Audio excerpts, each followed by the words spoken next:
Athenagoras of Athens. Translated by the Rev. B. P. Pratton. A Plea for the Christians by Athenagoras the Athenian, philosopher and Christian.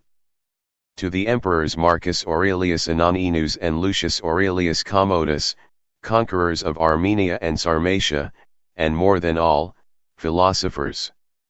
Injustice shown towards the Christians. In your empire, greatest of sovereigns, different nations have different customs and laws, and no one is hindered by law or fear of punishment from following his ancestral usages, however ridiculous these may be. A citizen of Ilium calls Hector a god, and pays divine honors to Helen, taking her for a Drastea.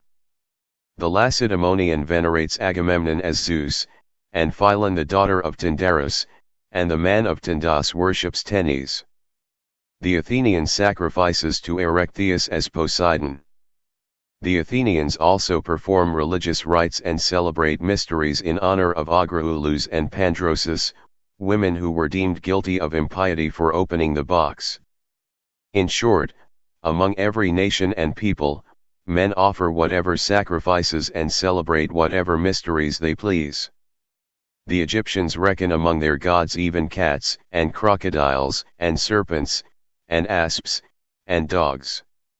And to all these both you and the laws give permission so to act, deeming, on the one hand, that to believe in no God at all is impious and wicked, and on the other, that it is necessary for each man to worship the gods he prefers, in order that through fear of the deity, men may be kept from wrongdoing. But whyfor do not, like the multitude, be led astray by hearsay? Why is a mere name odious to you? Names are not deserving of hatred, it is the unjust act that calls for penalty and punishment. And accordingly, with admiration of your mildness and gentleness, and your peaceful and benevolent disposition towards every man, individuals live in the possession of equal rights, and the cities, according to their rank, share in equal honor, and the whole empire, under your intelligent sway, enjoys profound peace. But for us who are called Christians you have not in like manner cared, but although we commit no wrong, nay, as will appear in the sequel of this discourse, are of all men most piously and righteously disposed towards the deity and towards your government, you allow us to be harassed, plundered, and persecuted, the multitude making war upon us for our name alone. We venture, therefore, to lay a statement of our case before you, and you will teem from this discourse that we suffer unjustly, and contrary to all law and reason, and we beseech you to bestow some consideration upon us also, that we may cease at length to be slaughtered at the instigation of false accusers. For the fine imposed by our persecutors does not aim merely at our property, nor their insults at our reputation, nor the damage they do us at any other of our greater interests. These we hold in contempt, though to the generality they appear matters of great importance, for we have learned, not only not to return blow for blow, nor to go to law with those who plunder and rob us, but to those who smite us on one side of the face to offer the other side also, and to those who take away our coat to give likewise our cloak. But, when we have surrendered our property, they plot against our very bodies and souls, pouring upon us wholesale charges of crimes of which we are guiltless even in thought, but which belong to these idle praters themselves, and to the whole tribe of those who are like them. Claim to be treated as others are when accused. If, indeed, any one can convict us of a crime, be it small or great, we do not ask to be excused from punishment, but are prepared to undergo the sharpest and most merciless inflictions. But if the accusation relates merely to our name, and it is undeniable, that up to the present time the stories told about us rest on nothing better than the common undiscriminating popular talk, nor has any Christian been convicted of crime, it will devolve on you, illustrious and benevolent and most learned sovereigns, to remove by law this despiteful treatment, so that, as throughout the world both individuals and cities partake of your beneficence, we also may feel grateful to you, exulting that we are no longer the victims of false accusation. For it does not comport with your justice, that others when charged with crimes should not be punished till they are convicted, but that in our case the name we bear should have more force than the evidence adduced on the trial, when the judges, instead of inquiring whether the person arraigned have committed any crime, vent their insults on the name, as if that were itself a crime.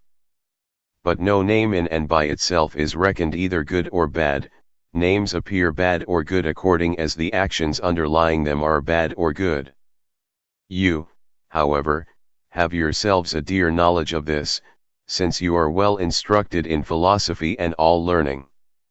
For this reason, too, those who are brought before you for trial, though they may be arraigned on the gravest charges, have no fear, because they know that you will inquire respecting their previous life, and not be influenced by names if they mean nothing, nor by the charges contained in the indictments if they should be false. They accept with equal satisfaction, as regards its fairness, the sentence whether of condemnation or acquittal. What, therefore, is conceded as the common right of all, we claim for ourselves, that we shall not be hated and punished because we are called Christians, for what has the name to do with our being bad men, but be tried on any charges which may be brought against us, and either be released on our disproving them, or punished if convicted of crime not for the name, for no Christian is a bad man unless he falsely profess our doctrines, but for the wrong which has been done. It is thus that we see the philosophers judged.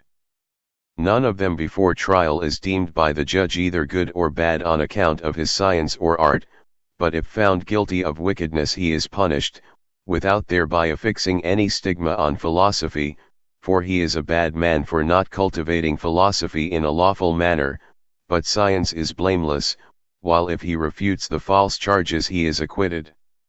Let this equal justice, then, be done to us. Let the life of the accused persons be investigated, but let the name stand free from all imputation. I must at the outset of my defense entreat you, illustrious emperors, to listen to me impartially, not to be carried away by the common irrational talk and prejudge the case, but to apply your desire of knowledge and love of truth to the examination of our doctrine also. Thus, while you on your part will not err through ignorance, we also, by disproving the charges arising out of the undiscerning rumor of the multitude, shall cease to be assailed. Charges brought against the Christians. 3 things are alleged against us: atheism, Thyestean feasts, Oedipedian intercourse. But if these charges are true, spare no class, proceed at once against our crimes, destroy us root and branch, with our wives and children, if any Christian is found to live like the brutes. And yet even the brutes do not touch the flesh of their own kind, and they pair by a law of nature, and only at the regular season, not from simple wantonness. They also recognize those from whom they receive benefits. If anyone, therefore, is more savage than the brutes, what punishment that he can endure shall be deemed adequate to such offenses. But, if these things are only idle tales and empty slanders, originating in the fact that virtue is opposed by its very nature to vice, and that contraries war against one another by a divine law, and you are yourselves witnesses that no such iniquities are committed by us, for you forbid informations to be laid against us, it remains for you to make inquiry concerning our life, our opinions, our loyalty and obedience to you and your house and government, and thus at length to grant to us the same rights. We ask nothing more, as to those who persecute us. For we shall then conquer them, unhesitatingly surrendering, as we now do, our very lives for the truth's sake. The Christians are not atheists, but acknowledge one only God. As regards, first of all, the allegation that we are atheists, for I will meet the charges one by one, that we may not be ridiculed for having no answer to give to those who make them. With reason did the Athenians adjudge Athenagoras guilty of atheism, in that he not only divulged the Orphic doctrine, and published the mysteries of Eleusis and of the Cabiri, and chopped up the wooden statue of Hercules to boil his turnips, but openly declared that there was no God at all.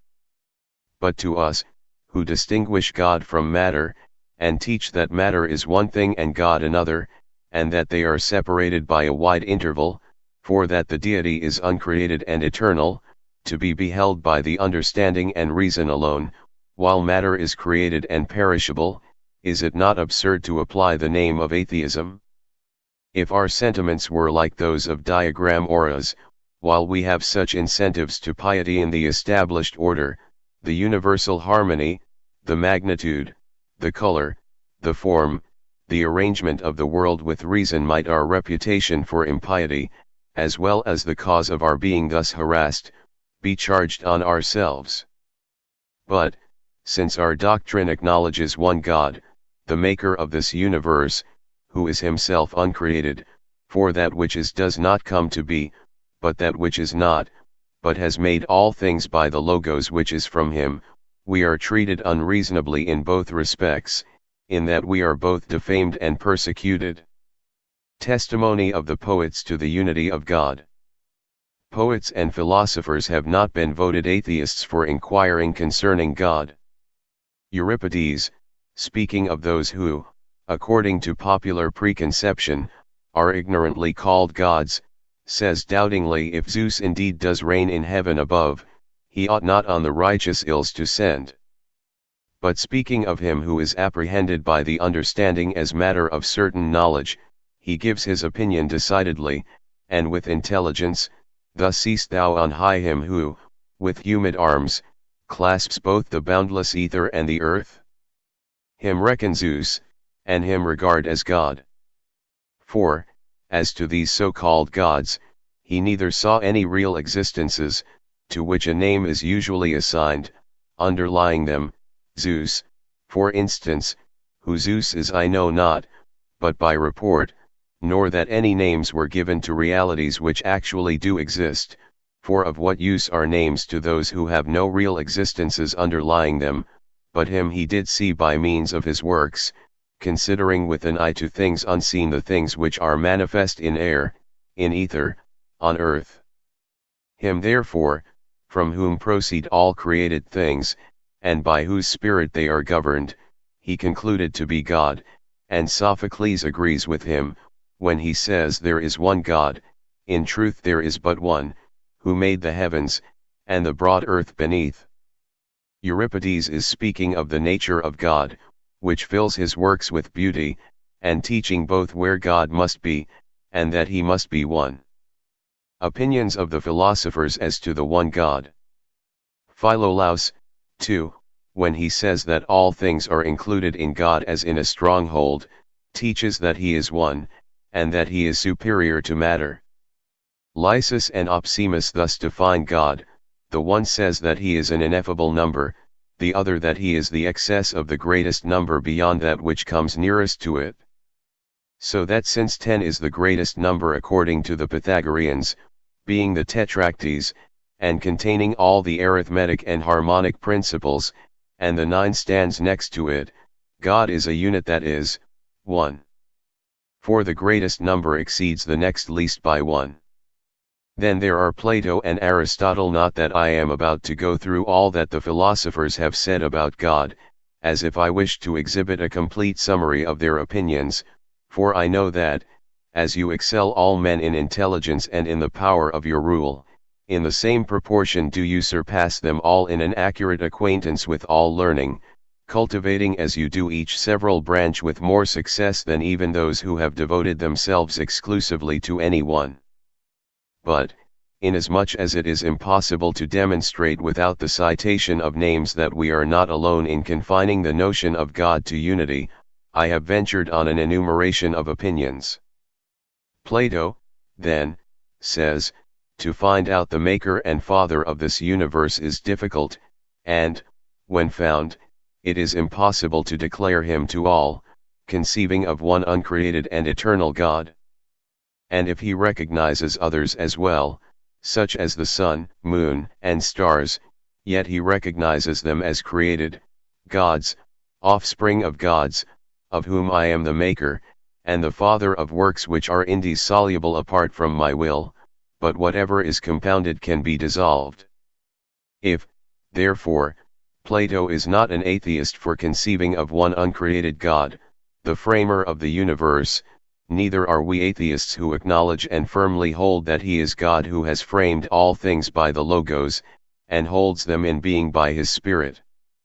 Aristotle, again, and his followers, recognizing the existence of one whom they regard as a sort of compound living creature, one, speak of God as consisting of soul and body, thinking his body to be the ethereal space and the planetary stars and the sphere of the fixed stars, moving in circles, but his soul, the reason which presides over the motion of the body, itself not subject to motion, but becoming the cause of motion to the other. The Stoics also, although by the appellations they employ to suit the changes of matter, which they say is permeated by the Spirit of God, they multiply the deity in name, yet in reality they consider God to be one. For, if God is an artistic fire advancing methodically to the production of the several things in the world, embracing in himself all the seminal principles by which each thing is produced in accordance with fate, and if his Spirit pervades the whole world, then God is one according to them, being named Zeus in respect of the fervid part, Tuzan, of matter, and Hera in respect of the air, Oahr, and called by other names in respect of that particular part of matter which he pervades. Superiority of the Christian doctrine respecting God. Since, therefore, the unity of the deity is confessed by almost all, even against their will, when they come to treat of the first principles of the universe, and we in our turn likewise assert that he who arranged this universe is God.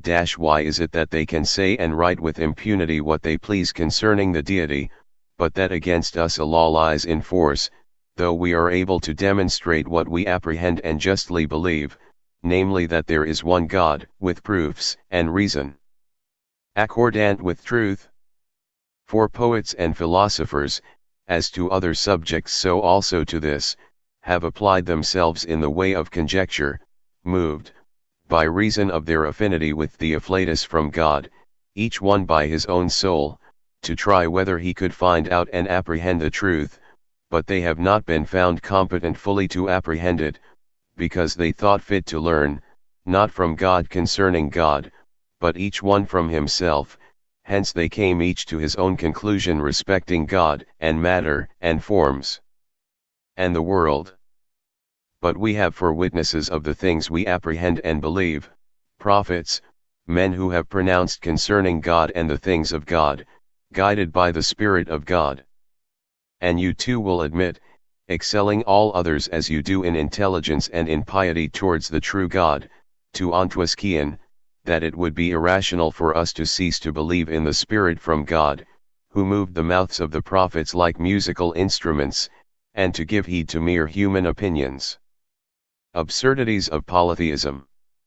As regards, then, the doctrine that there was from the beginning one God, the maker of this universe, consider it in this wise, that you may be acquainted with the argumentative grounds also of our faith. If there were from the beginning two or more gods, they were either in one and the same place, or each of them separately in his own. In one and the same place they could not be. For, if they are gods, they are not alike, but because they are uncreated they are unlike. For created things are like their patterns, but the uncreated are unlike, being neither produced from any one, nor formed after the pattern of any one. Hand and eye and foot are parts of one body, making up together one man. Is God in this sense one? And indeed Socrates was compounded and divided into parts, just because he was created and perishable, but God is uncreated, and impassible, and indivisible, does not, therefore, consist of parts. But if, on the contrary, each of them exists separately, since he that made the world is above the things created, and about the things he has made and set in order, where can the other or the rest be?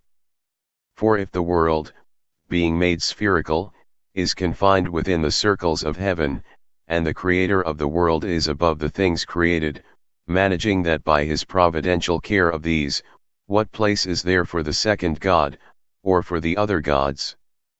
For he is not in the world, because it belongs to the other, nor about the world, for God the maker of the world is above it.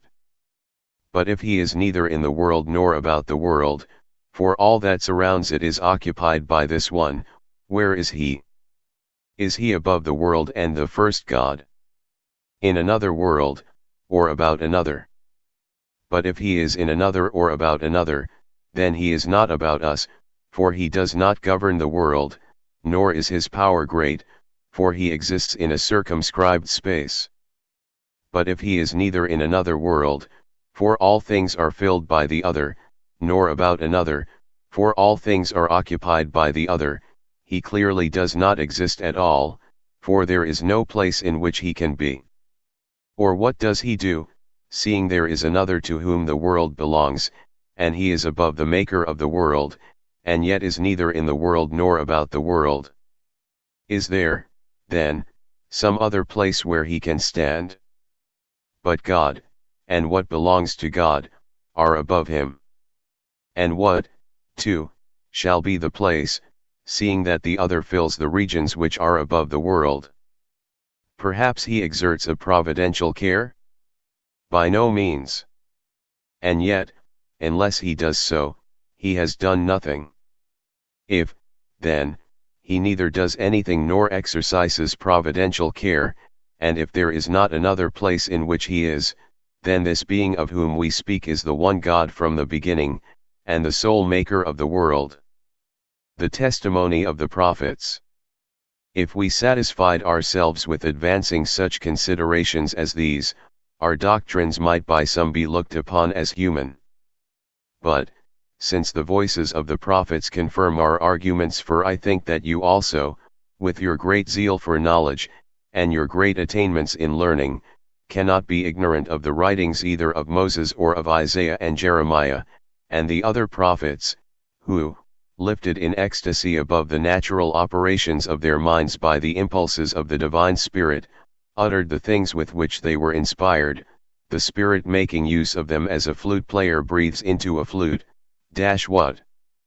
Then, do these men say? The Lord is our God, no other can be compared with him.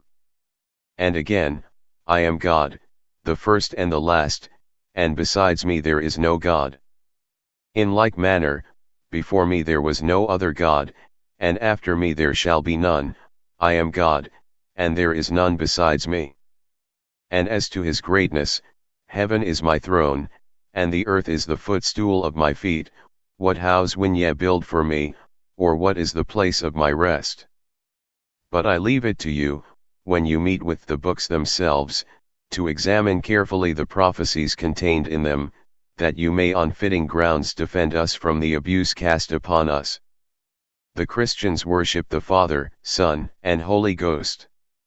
That we are not atheists, therefore, seeing that we acknowledge one God, uncreated, eternal, invisible, impassible, incomprehensible, illimitable, who is apprehended by the understanding only and the reason, who is encompassed by light, and beauty, and spirit, and power ineffable, by whom the universe has been created through his Logos, and set in order, and is kept in being, I have sufficiently demonstrated. I say his Logos, for we acknowledge also a Son of God. Nor let anyone think it ridiculous that God should have a son. For though the poets, in their fictions, represent the gods as no better than men, our mode of thinking is not the same as theirs, concerning either God the Father or the Son. But the Son of God is the Logos of the Father, in idea and in operation, for after the pattern of him and by him were all things made, the Father and the Son being one. And, the Son being in the Father and the Father in the Son, in oneness and power of Spirit, the understanding and reason, nous kai Logos, of the Father is the Son of God. But if, in your surpassing intelligence, it occurs to you to inquire what is meant by the Son, I will state briefly that he is the first product of the Father, not as having been brought into existence, for from the beginning, God, who is the eternal mind nous, had the Logos in himself, being from eternity instinct with Logos logikos, but inasmuch as he came forth to be the idea and energizing power of all material things, which lay like a nature without attributes, and an inactive earth, the grosser particles being mixed up with the lighter. The prophetic spirit also agrees with our statements. The Lord, it says, made me, the beginning of his ways to his works. The Holy Spirit himself also, which operates in the prophets, we assert to be an effluence of God, flowing from him, and returning back again like a beam of the sun. Who, then, would not be astonished to hear men who speak of God the Father, and of God the Son, and of the Holy Spirit, and who declare both their power in union and their distinction in order, called atheists? Nor is our teaching in what relates to the divine nature confined to these points, but we recognize also a multitude of angels and ministers, whom God the Maker and Framer of the world distributed and appointed to their several posts by his Logos, to occupy themselves about the elements, and the heavens, and the world, and the things in it, and the goodly ordering of them all. The moral teaching of the Christians repels the charge brought against them. If I go minutely into the particulars of our doctrine, let it not surprise you. It is that you may not be carried away by the popular and irrational opinion, but may have the truth clearly before you. For presenting the opinions themselves to which we adhere, as being not human but uttered and taught by God, we shall be able to persuade you not to think of us as atheists.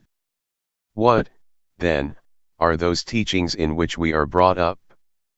I say unto you, love your enemies, bless them that curse you, pray for them that persecute you, that ye may be the sons of your Father who is in heaven, who causes his sun to rise on the evil and the good, and sends rain on the just and the unjust. Allow me here to lift up my voice boldly in loud and audible outcry, pleading as I do before philosophic princes. For who of those that reduce syllogisms, and clear up ambiguities, and explain etymologies, or of those who teach homonyms and synonyms, and predicaments, and axioms, and what is the subject and what the predicate, and who promise their disciples by these and such like instructions to make them happy, who of them have so purged their souls as, instead of hating their enemies, to love them, and, instead of speaking ill of those who have reviled them, to abstain from which is of itself an evidence of no mean forbearance, to bless them, and to pray for those who plot against their lives. On the contrary, they never cease with evil intent to search out skillfully the secrets of their art, and are ever bent on working some ill, making the art of words and not the exhibition of deeds their business and profession. But among us you will find uneducated persons, and artisans, and old women, who, if they are unable in words to prove the benefit of our doctrine, yet by their deeds exhibit the benefit arising from their persuasion of its truth. They do not rehearse speeches, but exhibit good works. When struck, they do not strike again. When robbed, they do not go to law, they give to those that ask of them, and love their neighbors as themselves. Consequent absurdity of the charge of atheism. Should we, then, unless we believe that a God presides over the human race, thus purge ourselves from evil? Most certainly not. But, because we are persuaded that we shall give an account of everything in the present life to God, who made us and the world, we adopt a temperate and benevolent and generally despised method of life, believing that we shall suffer no such great evil here, even should our lives be taken from us, compared with what we shall there receive for our meek and benevolent and moderate life from the great Judge. Plato indeed has said that Minos and Rhadamanthus will judge and punish the wicked, but we say that, even if a man be Minos or Rhadamanthus himself, or their father, even he will not escape the judgment of God. Are, then, those who consider life to be comprised in this, let us eat and drink, for tomorrow we die, and who regard death as a deep sleep and forgetfulness, sleep and death, twin brothers, to be accounted pious, while men who reckon the present life of very small worth indeed, and who are conducted to the future life by this one thing alone, that they know God and his Logos, what is the oneness of the Son with the Father, what the communion of the Father with the Son, what is the Spirit, what is the unity of these three. The Spirit, the Son, the Father, and their distinction in unity, and who know that the life for which we look is far better than can be described in words, provided we arrive at it pure from all wrongdoing, who, moreover, carry our benevolence to such an extent, that we not only love our friends, for if ye love them, he says, that love you, and lend to them that lend to you, what reward will ye have? Shall we, I say, when such is our character, and when we live such a life as this, that we may escape condemnation at last, not be accounted pious? These, however, are only small matters taken from great, and a few things from many, that we may not further trespass on your patience, for those who test honey and whey, judge by a small quantity whether the whole is good. Why the Christians do not offer sacrifices. But, as most of those who charge us with atheism, and that because they have not even the dreamiest conception of what God is, and are doltish and utterly unacquainted with natural and divine things, and such as measure piety by the rule of sacrifices, charges us with not acknowledging the same gods as the cities, be pleased to attend to the following considerations, O emperors, on both points. And first, as to our not sacrificing, the framer and father of this universe does not need blood, nor the odor of burnt offerings, nor the fragrance of flowers and incense, forasmuch as he is himself perfect fragrance, needing nothing either within or without, but the noblest sacrifice to him is for us to know who stretched out and vaulted the heavens, and fixed the earth in its place like a center, who gathered the water into seas and divided the light from the darkness, who adorned the sky with stars and made the earth to bring forth seed of every kind, who made animals and fashioned man. When, holding God to be this framer of all things, who preserves them in being and superintends them all by knowledge and administrative skill, we lift up holy hands to him, what need has he further of a hecatomb? For they, when mortals have transgressed or failed to do aright, by sacrifice and prayer, libations and burnt offerings, may be soothed. And what have I to do with holocausts, which God does not stand in need of, though indeed it does behove us to offer a bloodless sacrifice and the service of our reason. Inconsistency of those who accuse the Christians. Then, as to the other complaint, that we do not pray to and believe in the same gods as the cities, it is an exceedingly silly one. Why, the very men who charge us with atheism for not admitting the same gods as they acknowledge, are not agreed among themselves concerning the gods. The Athenians have set up as gods Celeus and Metanira, the Lacedaemonians Menelaus, and they offer sacrifices and hold festivals to him, while the men of Ilium cannot endure the very sound of his name, and pay their adoration to Hector. The Ceans worship Aristeus, considering him to be the same as Zeus and Apollo, that's Aeans Theagenes, a man who committed murder at the Olympic Games, the Samians Lysander, notwithstanding all the slaughters and all the crimes perpetrated by him, Alcman and Hesiod Medea, and the Selycians Niobe, the Sicilians Philip the son of Butocydes, the Amathusians Oncelus, the Carthaginians Hamilcar. Time would fail me to enumerate the whole. When, therefore, they differ among themselves concerning their gods, why do they bring the charge against us of not agreeing with them? Then look at the practices prevailing among the Egyptians, are they not perfectly ridiculous? For in the temples at their solemn festivals they beat their breasts as for the dead, and sacrifice to the same beings as gods, and no wonder, when they look upon the brutes as gods, and shave themselves when they die, and bury them in temples, and make public lamentation. If, then, we are guilty of impiety because we do not practice a piety corresponding with theirs, then all cities and all nations are guilty of impiety, for they do not all acknowledge the same gods. The Christians distinguish God from matter. But grant that they acknowledge the same. What then? Because the multitude, who cannot distinguish between matter and God, or see how great is the interval which lies between them, pray to idols made of matter, are we therefore, who do distinguish and separate the uncreated and the created, that which is and that which is not, that which is apprehended by the understanding and that which is perceived by the senses, and who give the fitting name to each of them? Are we to come and worship images? If, indeed, matter and God are the same, two names for one thing, then certainly, in not regarding stocks and stones, gold and silver, as gods, we are guilty of impiety.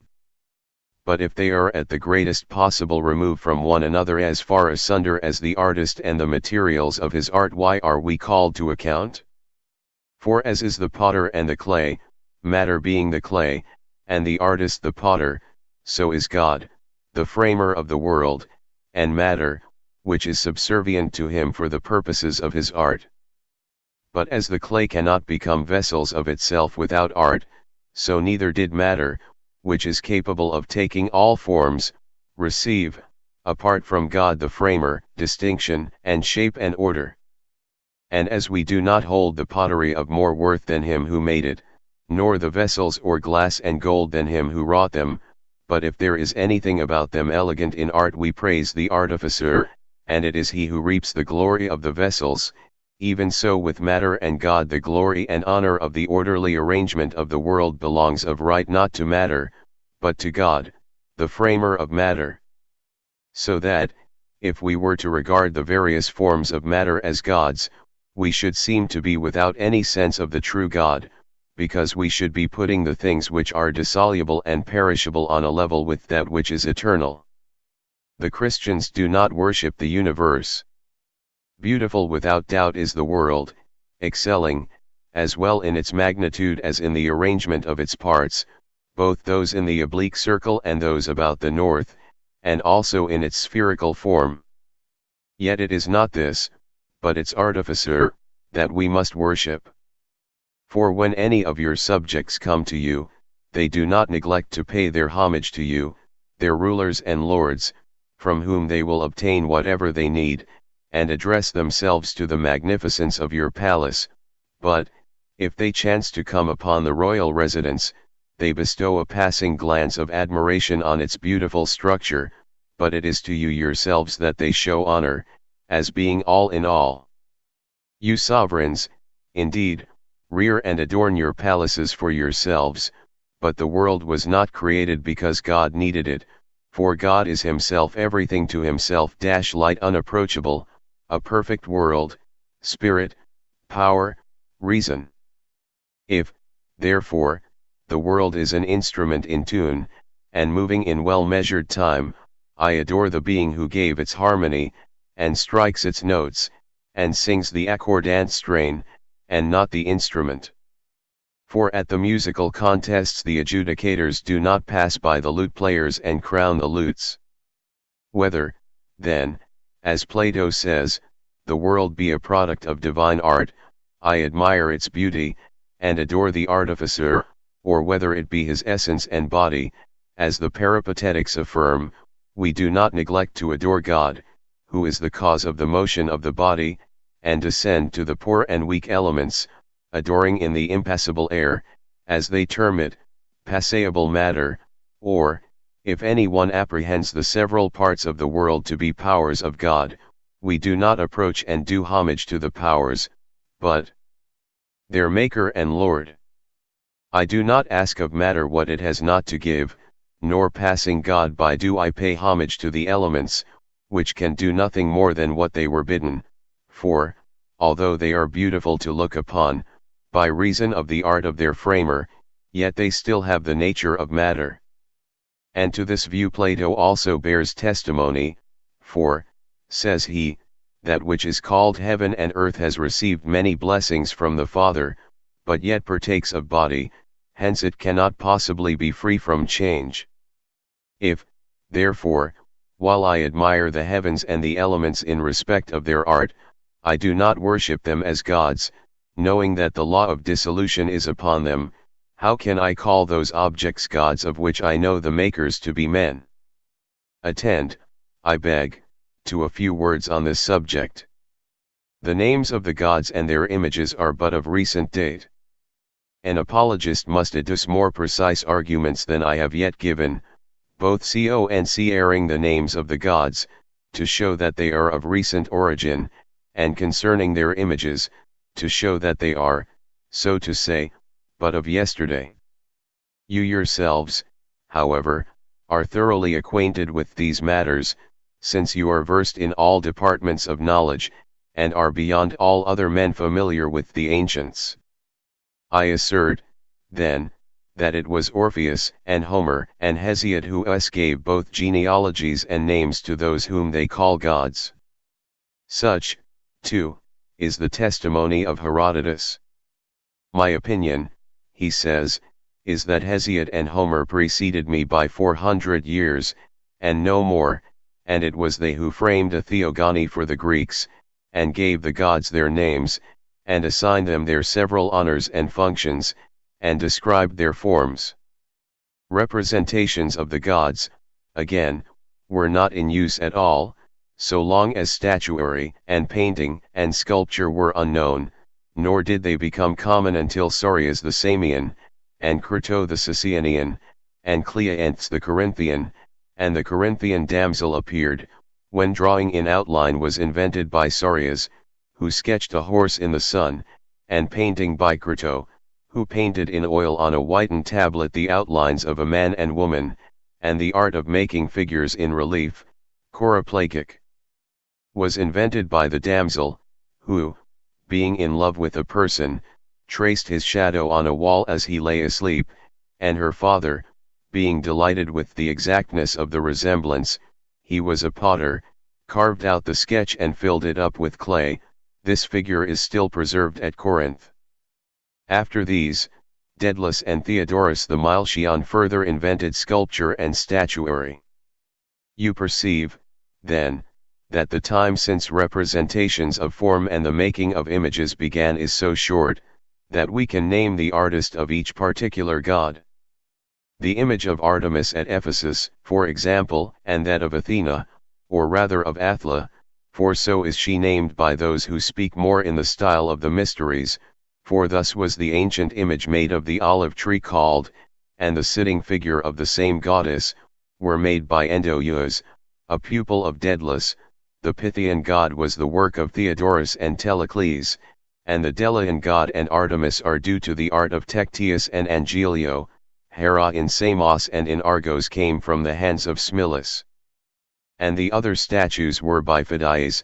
Aphrodite the courtesan in Cnidus is the production of Praxiteles, Asclepius in Epidaurus is the work of Phidias. In a word, of not one of these statues can it be said that it was not made by man. If, then, these are gods, why did they not exist from the beginning? Why, in sooth, are they younger than those who made them?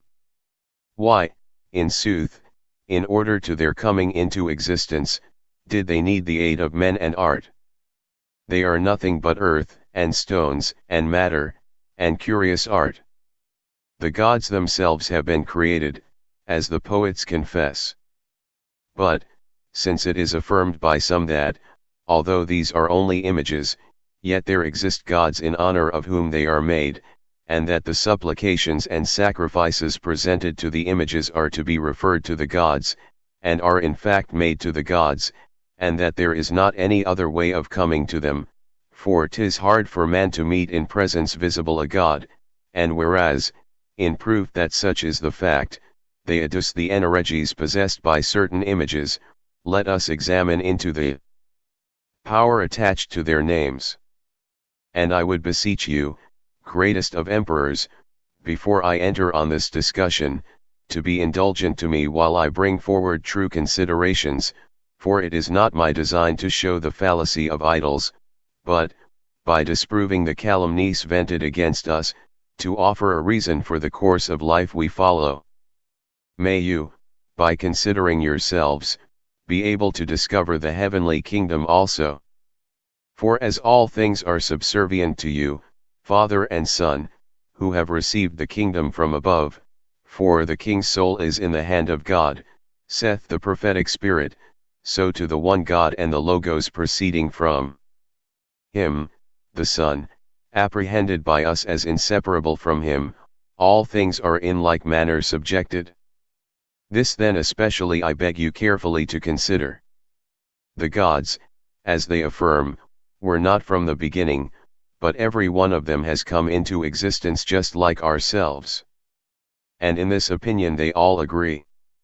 Homer speaks of old Oceanus, the sire of gods, and Tethys, and Orpheus, who, moreover, was the first to invent their names, and recounted their births, and narrated the exploits of each, and is believed by them to treat with greater truth than others of divine things, whom Homer himself follows in most matters, especially in reference to the gods.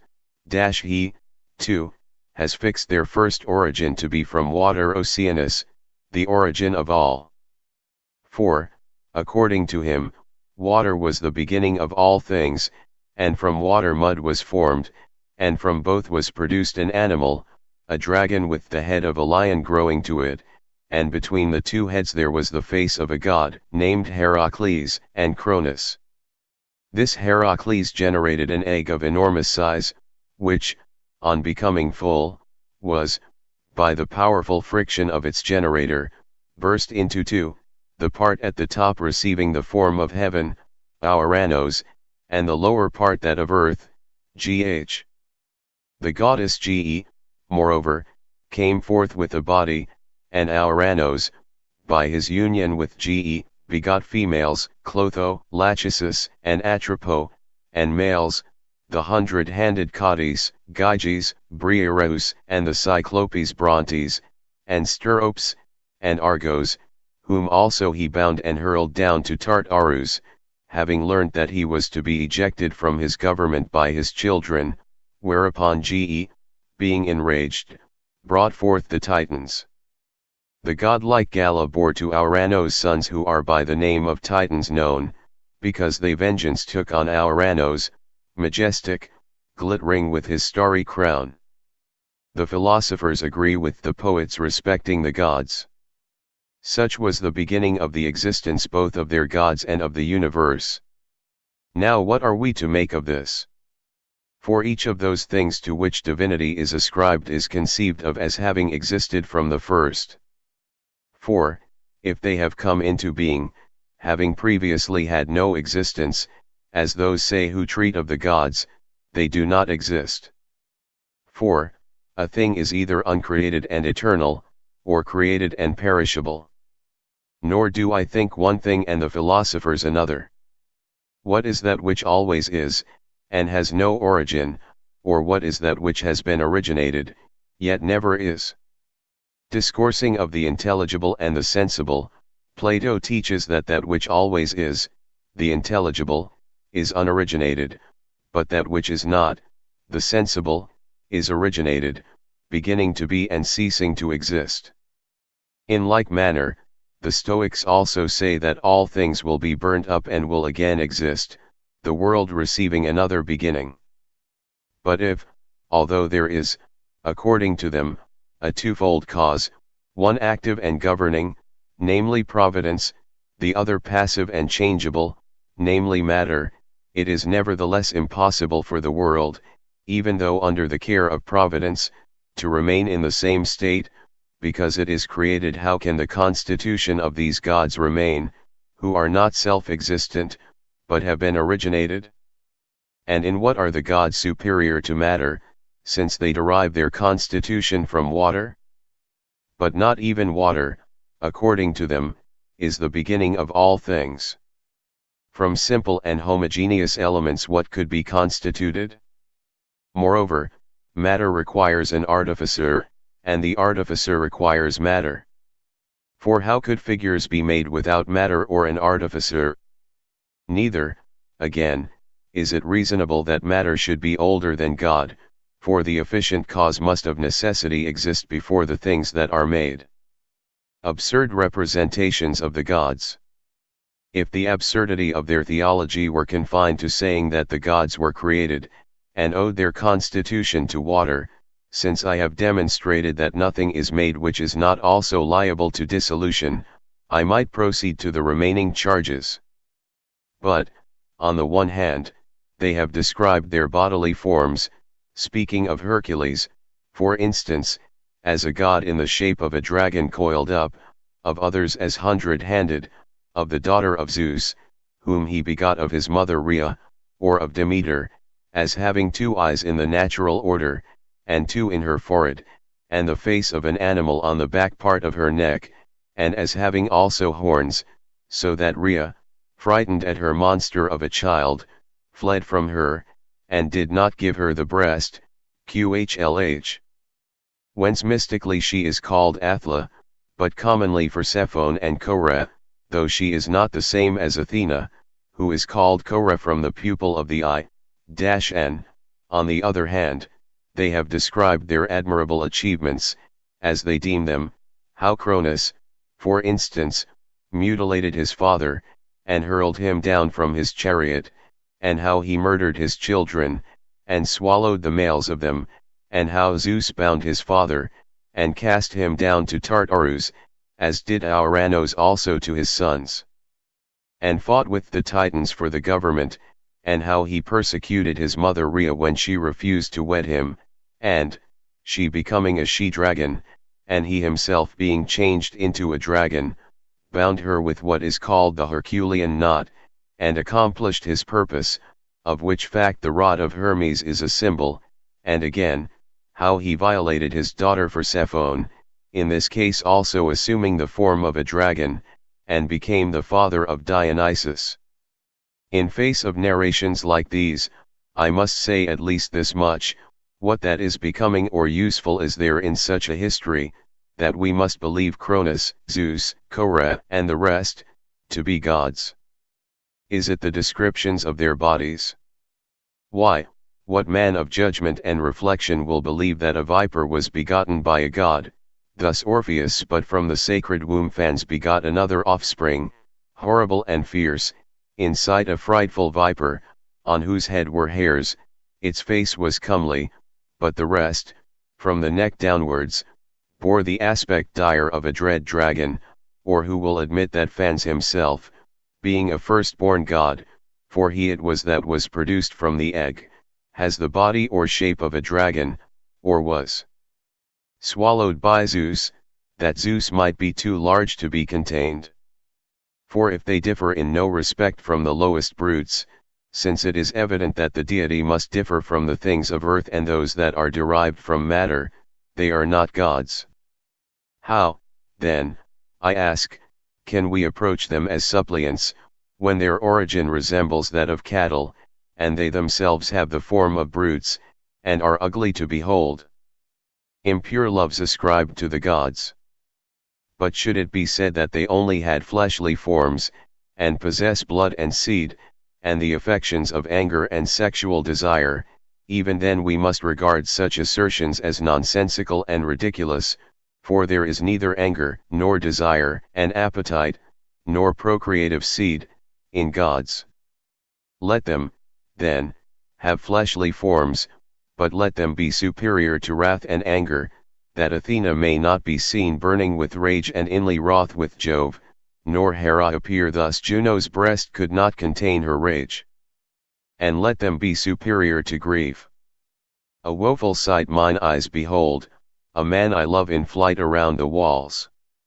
My heart for Hector grieves. For I call even men rude and stupid who give way to anger and grief. But when the father of men and gods mourns for his son, woe, woe! That fate decrees my best beloved Sarpedon, by Patroclus' hand to fall, and is not able while he mourns to rescue him from his peril, the son of Jove, yet Jove preserved him not, who would not blame the folly of those who, with tales like these, are lovers of the gods, or rather, live without any god? Let them have fleshly forms, but let not Aphrodite be wounded by Diomedes in her body, the haughty son of Tydeus, Diomed, hath wounded me, or by Ares in her soul me, awkward me, she scorns, and yields her charms to that fair Lechaer, the strong god of arms. The weapon pierced the flesh. He who was terrible in battle, the ally of Zeus against the Titans, is shown to be weaker than Diomedes. He raged, as Mars, when brandishing his spear. Hush! Homer, a god never rages. But you describe the god to me as blood-stained, and the bane of mortals Mars, the bane of mortals, stained with blood, and you tell of his adultery and his bonds. Then, nothing loath, enamored fair he led, and sunk transported on the conscious bed. Down rushed the toils. Do they not pour forth impious stuff of this sort in abundance concerning the gods? Ouranos is mutilated, Cronus is bound, and thrust down to Tartarus, the Titans revolt, Styx dies in battle, yeah, they even represent them as mortal, they are in love with one another, they are in love with human beings. Aeneas, amid Ida's jutting peaks, immortal Venus to Anchises bore. Are they not in love? Do they not suffer? Nay, verily, they are gods, and desire cannot touch them.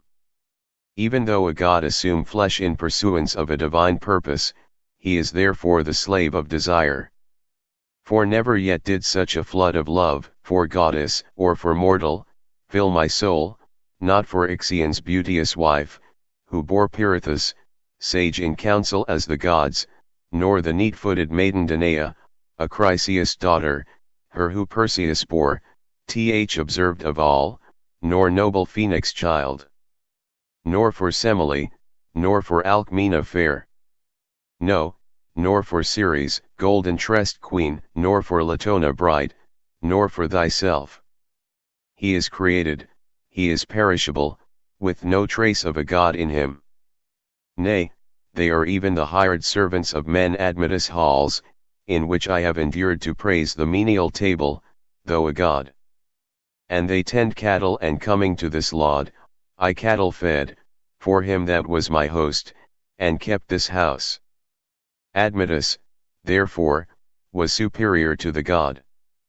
0 Prophet and wise one, and who canst foresee for others the things that shall be, thou didst not divine the slaughter of thy beloved, but didst even kill him with thine own hand, dear as he was. And I believed Apollo's mouth divine was full of truth, as well as prophet's art.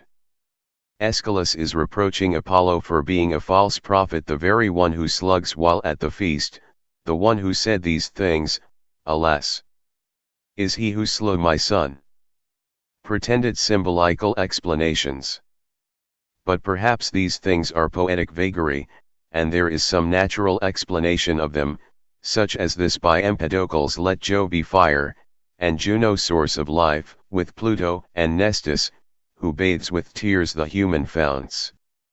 If, then, Zeus is fire, and Hera the earth, and Adoneus the air, and Nestus water, and these are elements fire, water, air, none of them is a god, neither Zeus, nor Hera, nor Adoneus, for from matter separated into parts by God is their constitution and origin: fire, water, earth, and the air's gentle height, and harmony with these. Here are things which without harmony cannot abide, which would be brought to ruin by strife. How then can anyone say that they are gods? Friendship, according to Empedocles, has an aptitude to govern, things that are compounded are governed, and that which is apt to govern has the dominion, so that if we make the power of the governed and the governing one and the same, we shall be, unawares to ourselves, putting perishable and fluctuating and changeable matter on an equality with the uncreated and eternal and ever self-accordant God. Zeus is, according to the Stoics, the fervid part of nature, Hera is the air, the very name, if it be joined to itself, signifying this, Poseidon is what is drunk, water, Posis. But these things are by different persons explained of natural objects in different ways. Some call Zeus twofold masculine feminine air, others the season which brings about mild weather, on which account it was that he alone escaped from Cronus. But to the Stoics it may be said, if you acknowledge one God, the supreme and uncreated and eternal one, and as many compound bodies as there are changes of matter, and say that the Spirit of God, which pervades matter, obtains according to its variations a diversity of names, the forms of matter will become the body of God, but when the elements are destroyed in the conflagration, the names will necessarily perish along with the forms, the Spirit of God alone remaining. Who, then, can believe that those bodies, of which the variation according to matter is allied to corruption, are gods? But to those who say that Cronus is time, and Rhea the earth, and that she becomes pregnant by Cronus, and brings forth, whence she is regarded as the mother of all, and that he begets and devours his offspring, and that the mutilation is the intercourse of the male with the female, which cuts off the seed and casts it into the womb, and generates a human being, who has in himself the sexual desire, which is Aphrodite, and that the madness of Cronus is the turn of season, which destroys animate and inanimate things, and that the bonds and Tartarus are time, which is changed by seasons and disappears. To such persons we say, if Cronus is time, he changes; if a season, he turns about; if darkness, or frost, or the moist part of nature, none of these is abiding, but the deity is immortal, and immovable, and unalterable, so that neither is Cronus nor his image God. As regards Zeus again, if he is heir, born of Cronus, of which the male part is called Zeus and the female Hera, whence both sister and wife, he is subject to change; if a season, he turns about, but the deity neither changes nor shifts about. But why should I trespass on your patience by saying more, when you know so well what has been said by each of those who have resolved these things into nature, or what various writers have thought concerning nature, or what they say concerning Athena, whom they affirm to be the wisdom, franchise, pervading all things, and concerning Isis, whom they call the birth of all time, Phusis Inos, from whom all have sprung, and by whom all exist, or concerning Osiris, on whose murder by Typhon his brother Isis with her son Horus sought after his limbs, and finding them honored them with a sepulchre, which sepulchre is to this day called the tomb of Osiris. For whilst they wander up and down about the forms of matter, they miss to find the God who can only be beheld by the reason, while they deify the elements and their several parts, applying different names to them at different times, calling the sowing of the corn, for instance, Osiris. Hence they say, that in the mysteries, on the finding of the members of his body, or the fruits, Isis is thus addressed: we have found, we wish thee joy, the fruit of the vine Dionysus, the vine itself Semele, the heat of the sun the thunderbolt.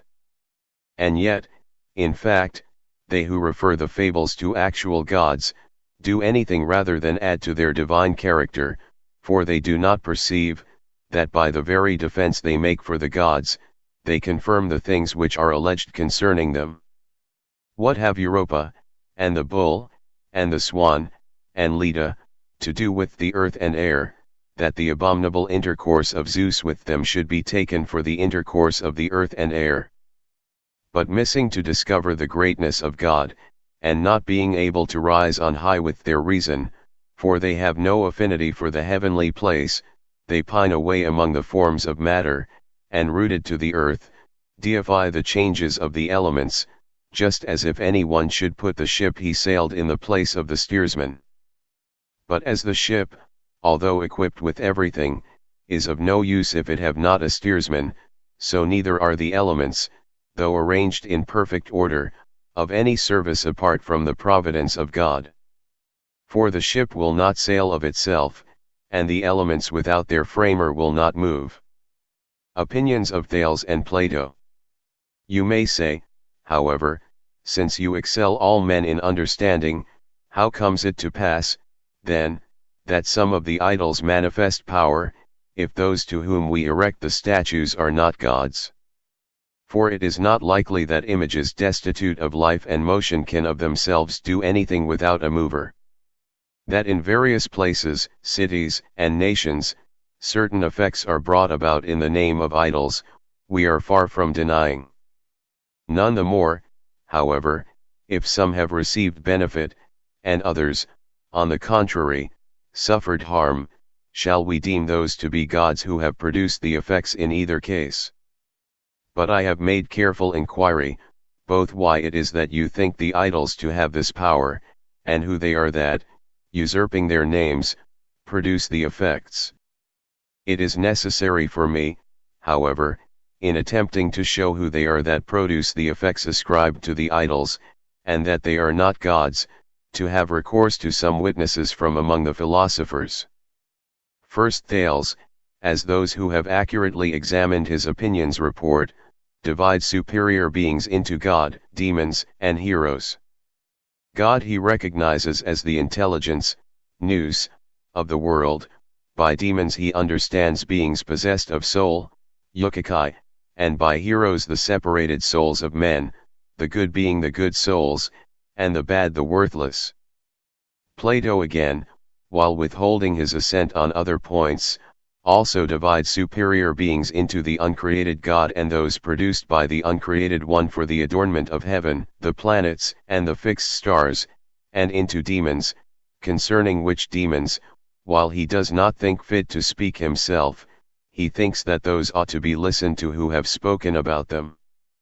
To speak concerning the other demons, and to know their origin, is beyond our powers, but we ought to believe those who have before spoken, the descendants of gods, as they say, and surely they must be well acquainted with their own ancestors.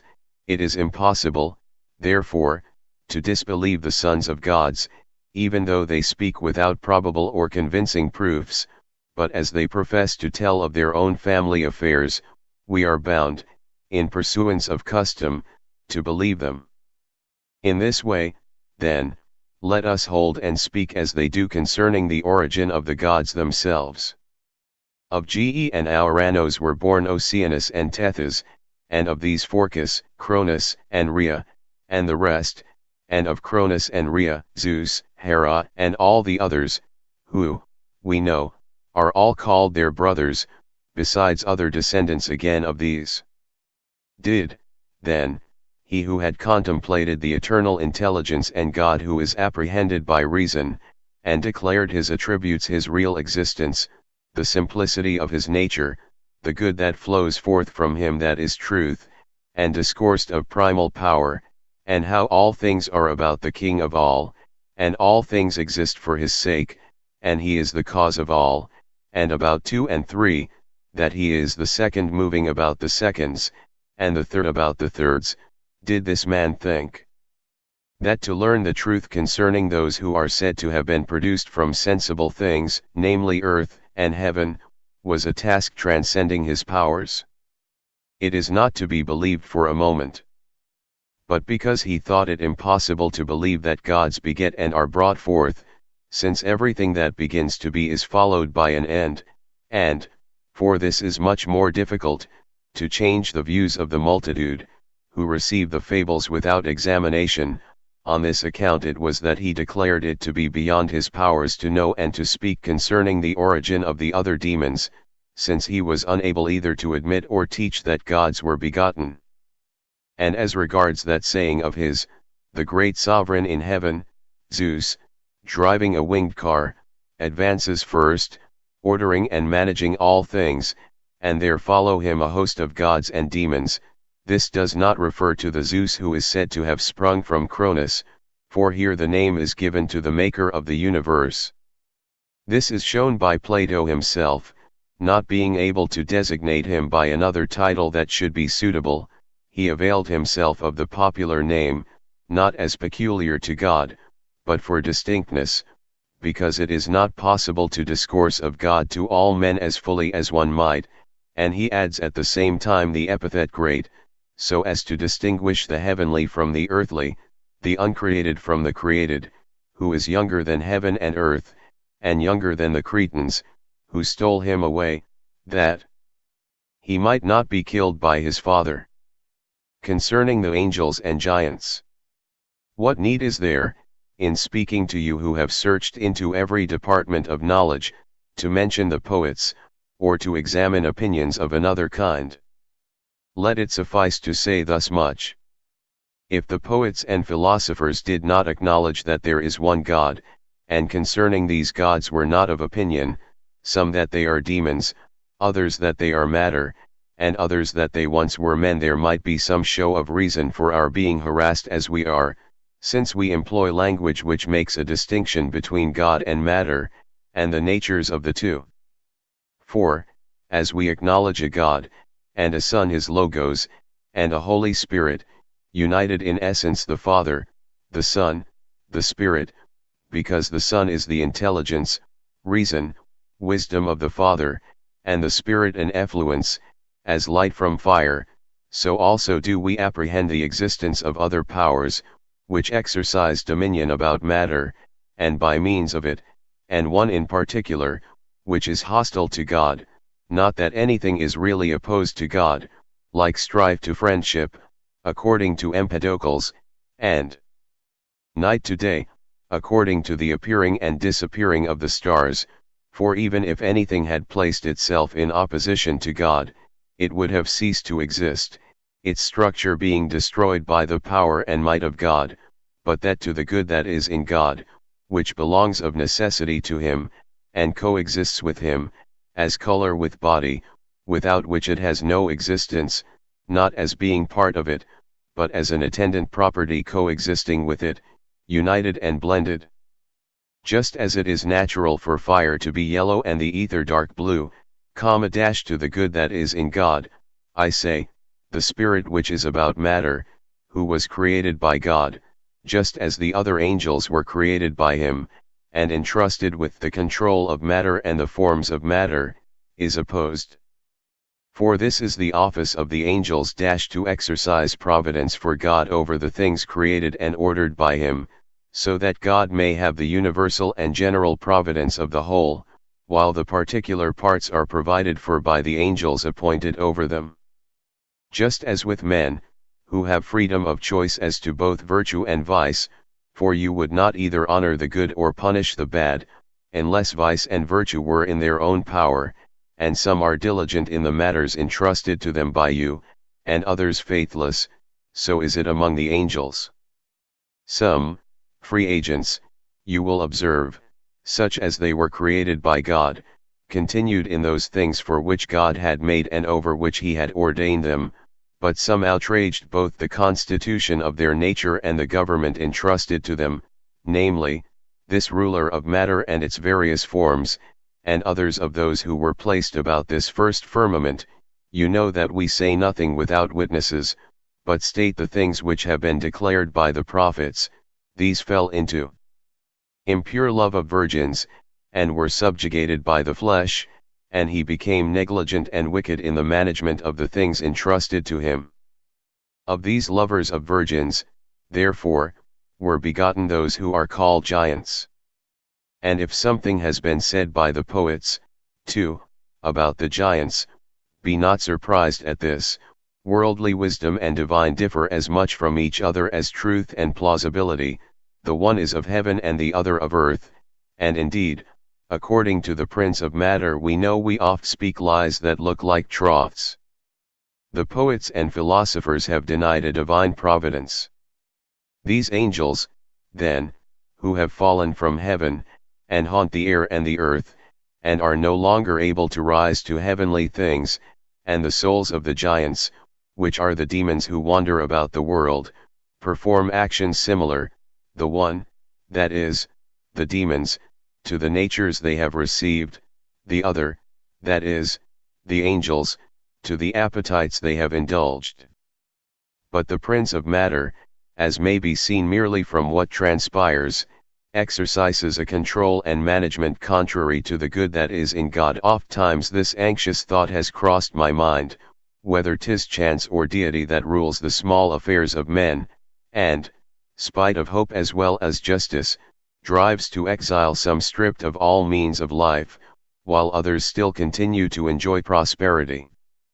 Prosperity and adversity, contrary to hope and justice, made it impossible for Euripides to say to whom belongs the administration of earthly affairs, which is of such a kind that one might say of it, how then, while seeing these things, can we say there is a race of gods, or yield to laws?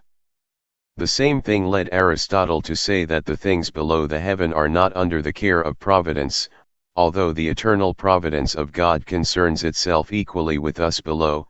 The earth, let willingness move her or not, must herbs produce, and thus sustain my flocks, and addresses itself to the deserving individually, according to truth and not according to opinion, and all other things, according to the general constitution of nature, are provided for by the law of reason. But because the demoniac movements and operations proceeding from the adverse spirit produce these disorderly sallies, and moreover move men, some in one way and some in another, as individuals and as nations, separately and in common, in accordance with the tendency of matter on the one hand, and of the affinity for divine things on the other, from within and from without. Some who are of no mean reputation have therefore thought that this universe is constituted without any definite order, and is driven hither and thither by an irrational chance. But they do not understand, that of those things which belong to the constitution of the whole world there is nothing out of order or neglected, but that each one of them has been produced by reason, and that, therefore, they do not transgress the order prescribed to them, and that man himself, too, so far as he that made him is concerned, is well ordered, both by his original nature, which has one common character for all, and by the constitution of his body, which does not transgress the law imposed upon it, and by the termination of his life, which remains equal and common to all alike, but that, according to the character peculiar to himself and the operation of the ruling prince and of the demons his followers, he is impelled and moved in this direction or in that, notwithstanding that all possess in common the same original constitution of mind. The demons allure men to the worship of images. They who draw men to idols, then, are the aforesaid demons, who are eager for the blood of the sacrifices, and lick them, but the gods that please the multitude, and whose names are given to the images, were men, as may be learned from their history. And that it is the demons who act under their names, is proved by the nature of their operations. For some castrate, as Rhea, others wound and slaughter, as Artemis, the Tauric goddess puts all strangers to death. I pass over those who lacerate with knives and scourges of bones, and shall not attempt to describe all the kinds of demons, for it is not the part of a god to incite to things against nature. But when the demon plots against a man, he first inflicts some hurt upon his mind. But God, being perfectly good, is eternally doing good. That, moreover, those who exert the power are not the same as those to whom the statues are erected, very strong evidence is afforded by Troas and Perium. The one has statues of Nerilinus, a man of our own times, and Perium of Alexander and Proteus. Both the sepulchre and the statue of Alexander are still in the forum. The other statues of Nerilinus, then, are a public ornament, if indeed a city can be adorned by such objects as these, but one of them is supposed to utter oracles and to heal the sick, and on this account the people of the Troad offer sacrifices to the statue, and overlay it with gold, and hang chaplets upon it. But of the statues of Alexander and Proteus, the latter, you are aware, threw himself into the fire near Olympia. That of Proteus is likewise said to utter oracles, and to that of Alexander wretched Paris, though in form so fair, thou slave of woman, sacrifices are offered and festivals are held at the public cost, as to a god who can hear.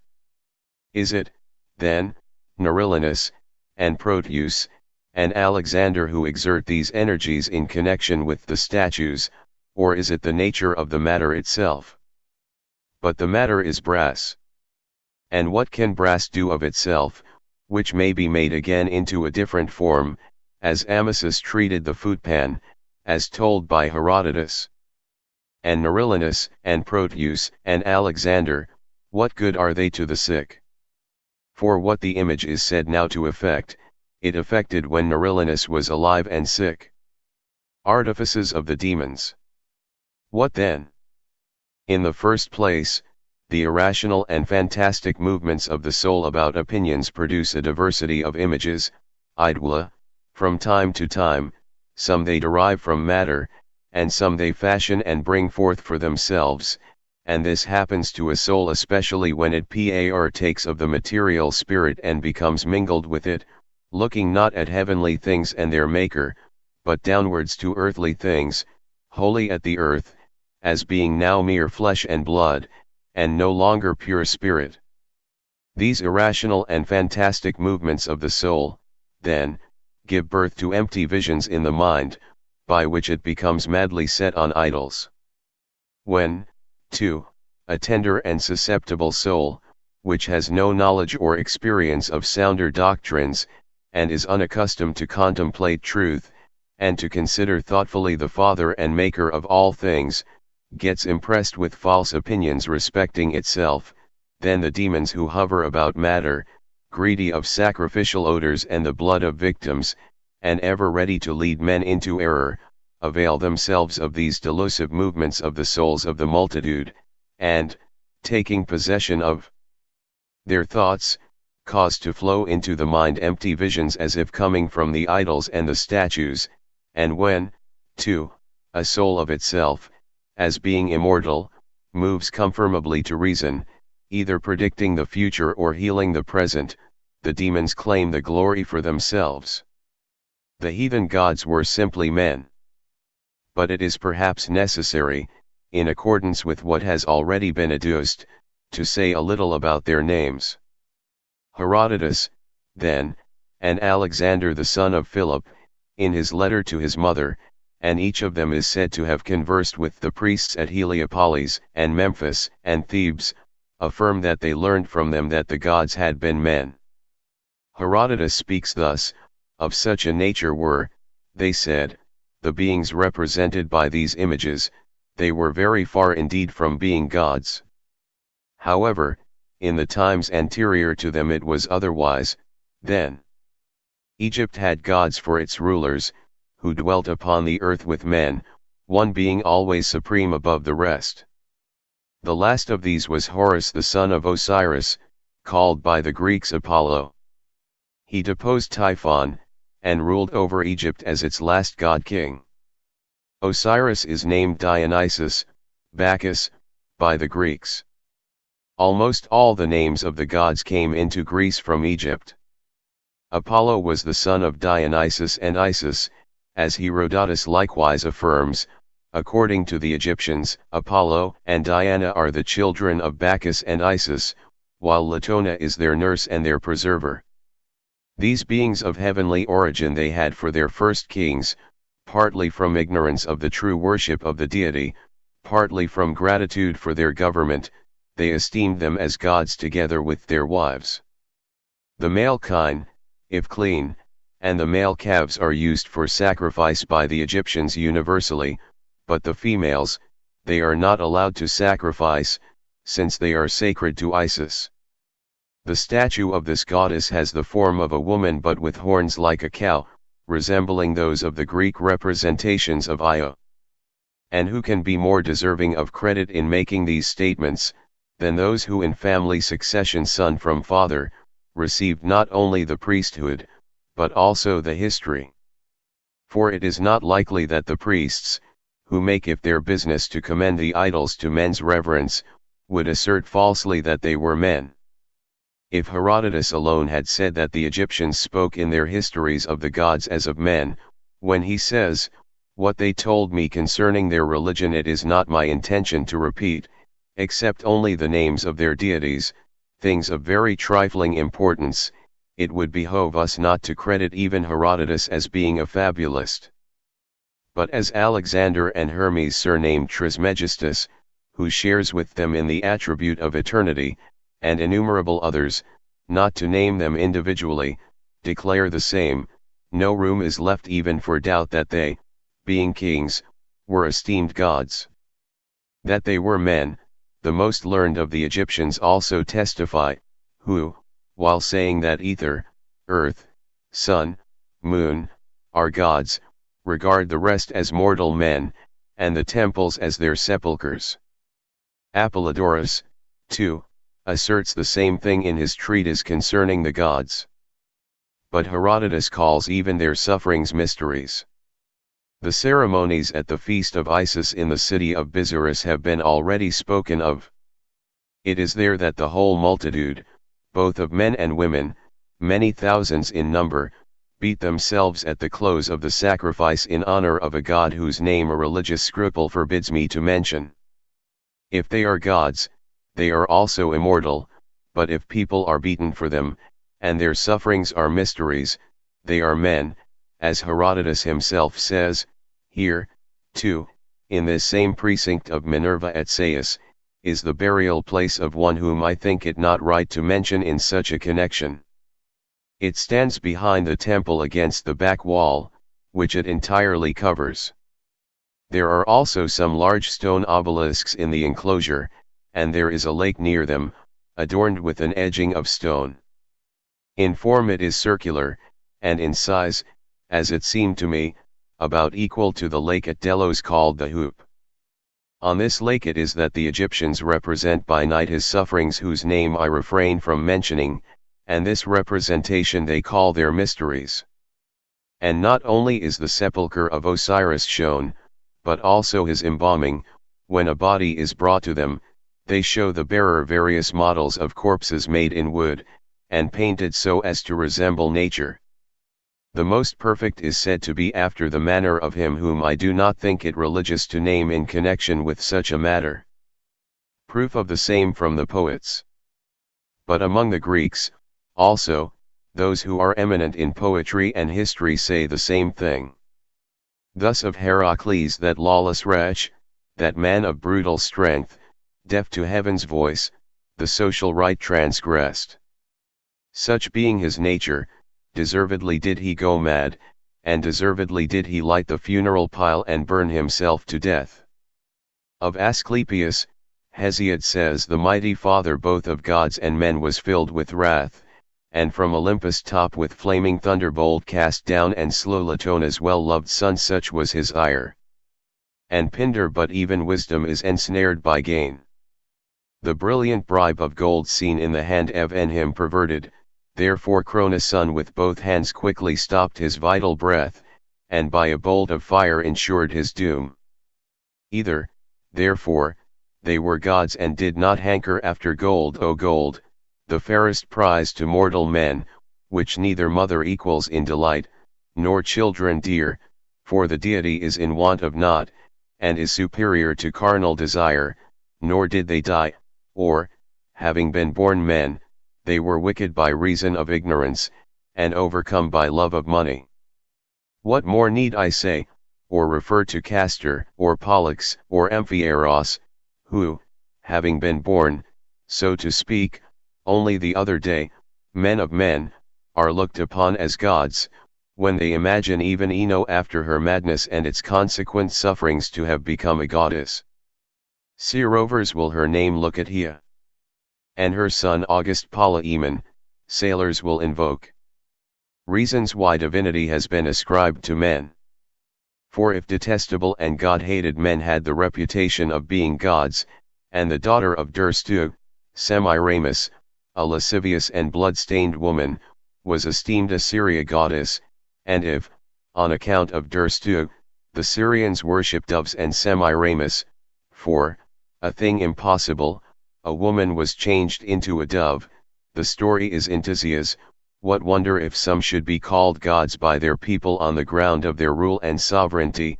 The Sibyl, of whom Plato also makes mention, says it was the generation then the 10th, of men endowed with speech, since forth the flood had burst upon the men of former times, and Cronus, Japetus, and Titan reigned, whom men, of Auranos and Gaia proclaimed the noblest sons, and named them so. Because of men endowed with gift of speech they were the first, and others for their strength, as Heracles and Perseus, and others for their art, as Asclepius. Those, therefore, to whom either the subjects gave honor or the rulers themselves assumed it, obtained the name, some from fear, others from revenge. Thus Antinous, through the benevolence of your ancestors towards their subjects, came to be regarded as a god. But those who came after adopted the worship without examination. The Cretans always lie, for they, O king, have built a tomb to thee who art not dead. Though you believe, O Callimachus, in the nativity of Zeus, you do not believe in his sepulchre, and whilst you think to obscure the truth, you in fact proclaim him dead, even to those who are ignorant, and if you see the cave, you call to mind the childbirth of Rhea, but when you see the coffin, you throw a shadow over his death, not considering that the unbegotten God alone is eternal. For either the tales told by the multitude and the poets about the gods are unworthy of credit, and the reverence shown them is superfluous, for those do not exist, the tales concerning whom are untrue, or if the births, the amours, the murders, the thefts, the castrations, the thunderbolts, are true, they no longer exist, having ceased to be since they were born, having previously had no being. And on what principle must we believe some things and disbelieve others, when the poets have written their stories in order to gain greater veneration for them? For surely those through whom they have got to be considered gods, and who have striven to represent their deeds as worthy of reverence, cannot have invented their sufferings. That, therefore, we are not atheists, acknowledging as we do God the maker of this universe and his logos, has been proved according to my ability, if not according to the importance of the subject. Confutation of the other charges brought against the Christians.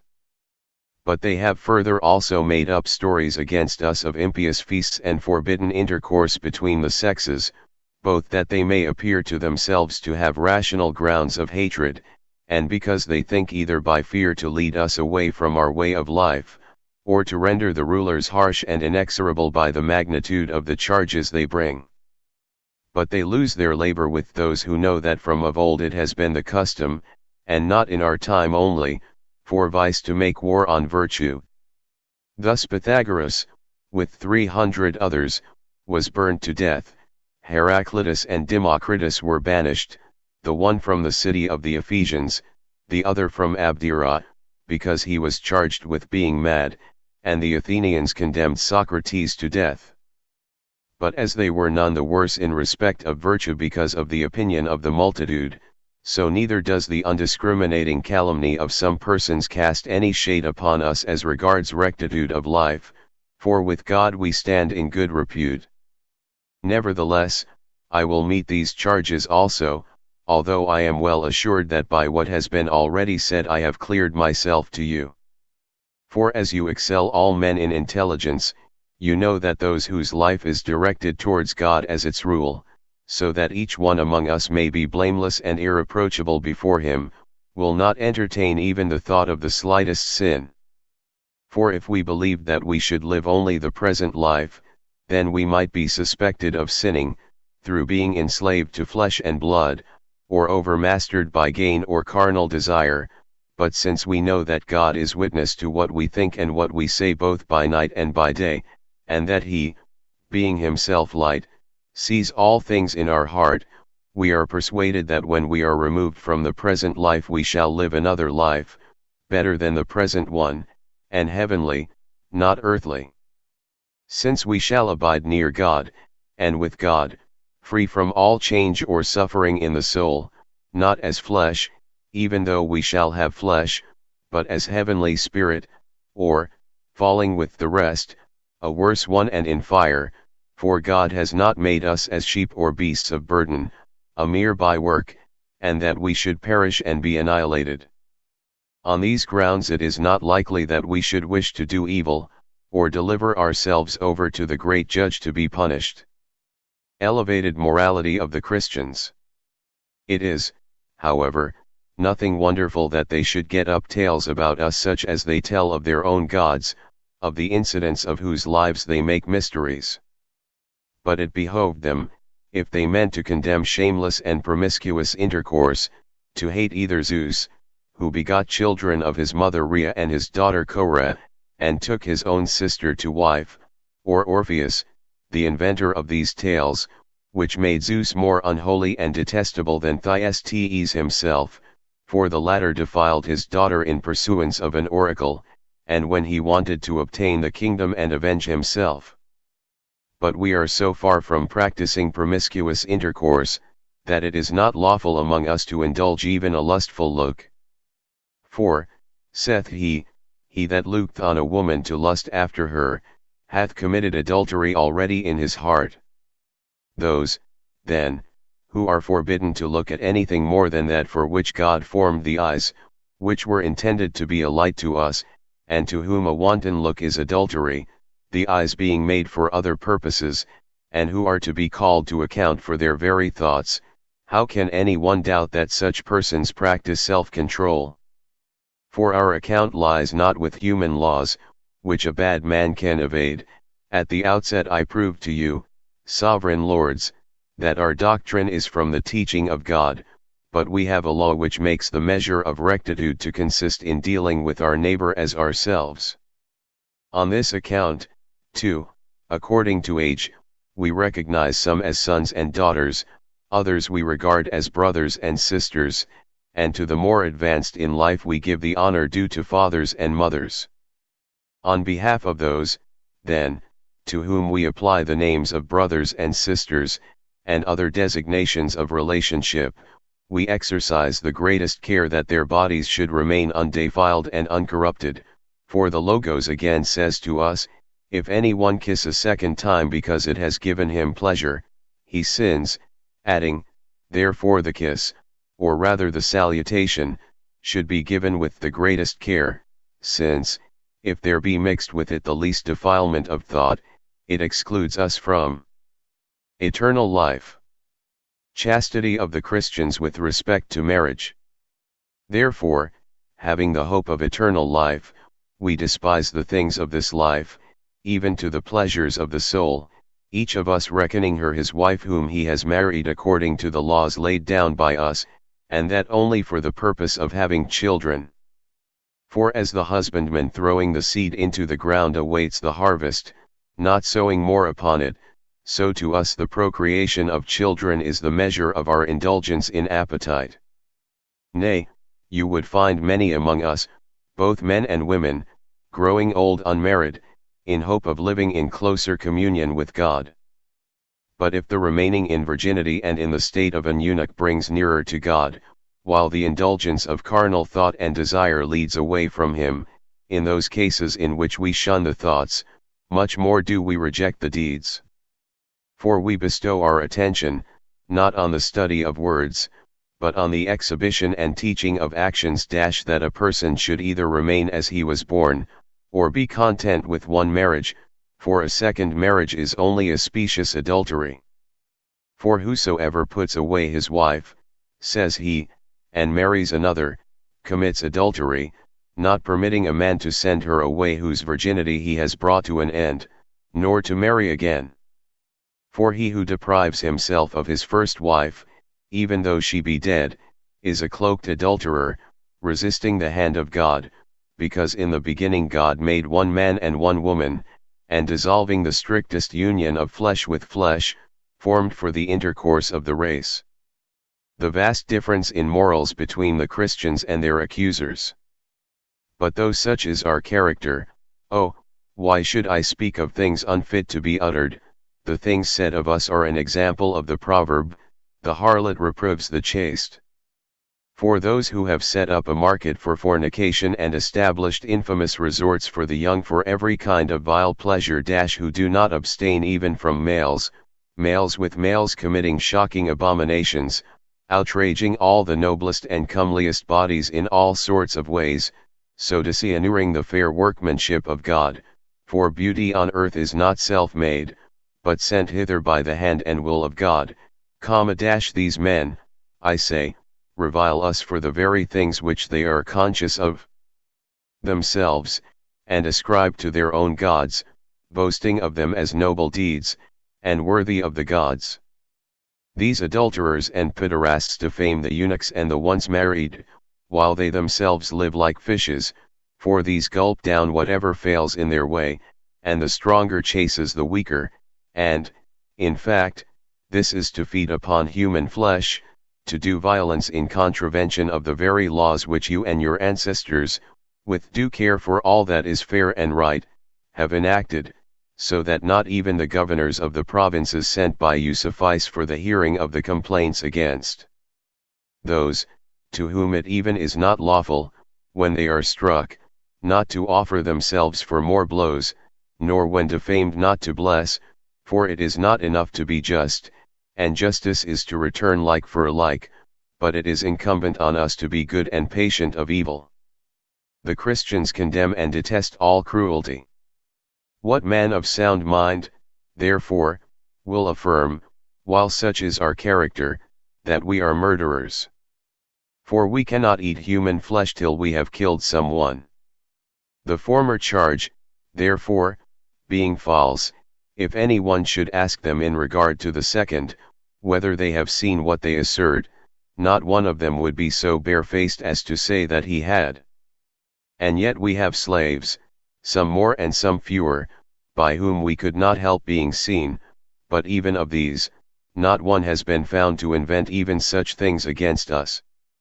For when they know that we cannot endure even to see a man put to death, though justly, who of them can accuse us of murder or cannibalism? Who does not reckon among the things of greatest interest the contests of gladiators and wild beasts, especially those which are given by you? But we, deeming that to see a man put to death is much the same as killing him, have abjured such spectacles. How, then, when we do not even look on, lest we should contract guilt and pollution, can we put people to death? And when we say that those women who use drugs to bring on abortion commit murder, and will have to give an account to God for the abortion, on what principle should we commit murder? For it does not belong to the same person to regard the very foetus in the womb as a created being, and therefore an object of God's care, and when it has passed into life, to kill it, and not to expose an infant, because those who expose them are chargeable with child murder, and on the other hand, when it has been reared, to destroy it. But we are in all things always alike and the same, submitting ourselves to reason, and not ruling over it. Bearing of the doctrine of the resurrection on the practices of the Christians. Who, then, that believes in a resurrection, would make himself into a tomb for bodies that will rise again? For it is not the part of the same persons to believe that our bodies will rise again, and to eat them as if they would not, and to think that the earth will give back the bodies held by it, but that those which a man has entombed in himself will not be demanded back. On the contrary, it is reasonable to suppose, that those who think they shall have no account to give of the present life, ill or well spent, and that there is no resurrection, but calculate on the soul perishing with the body, and being as it were quenched in it, will refrain from no deed of daring. But as for those who are persuaded that nothing will escape the scrutiny of God, but that even the body which has ministered to the irrational impulses of the soul, and to its desires, will be punished along with it, it is not likely that they will commit even the smallest sin. But if to any one it appears sheer nonsense that the body which has mouldered away, and been dissolved, and reduced to nothing, should be reconstructed, we certainly cannot with any reason be accused of wickedness with reference to those that believe not, but only of folly, for with the opinions by which we deceive ourselves we injure no one else.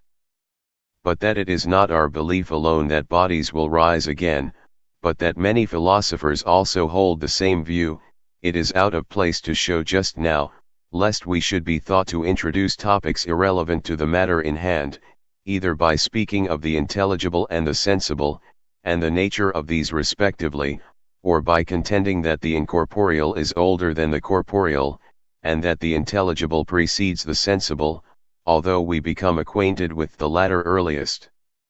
Since the corporeal is formed from the incorporeal, by the combination with it of the intelligible, and that the sensible is formed from the intelligible, for nothing hinders, according to Pythagoras and Plato, that when the dissolution of bodies takes place, they should, from the very same elements of which they were constructed at first, be constructed again. But let us defer the discourse concerning the resurrection. Entreaty to be fairly judged. And now do you, who are entirely in everything, by nature and by education, upright, and moderate, and benevolent, and worthy of your rule, now that I have disposed of the several accusations, and proved that we are pious, and gentle, and temperate in spirit, bend your royal head in approval. For who are more deserving to obtain the things they ask, than those who, like us, pray for your government, that you may, as is most equitable, receive the kingdom, son from father, and that your empire may receive increase and addition, all men becoming subject to your sway.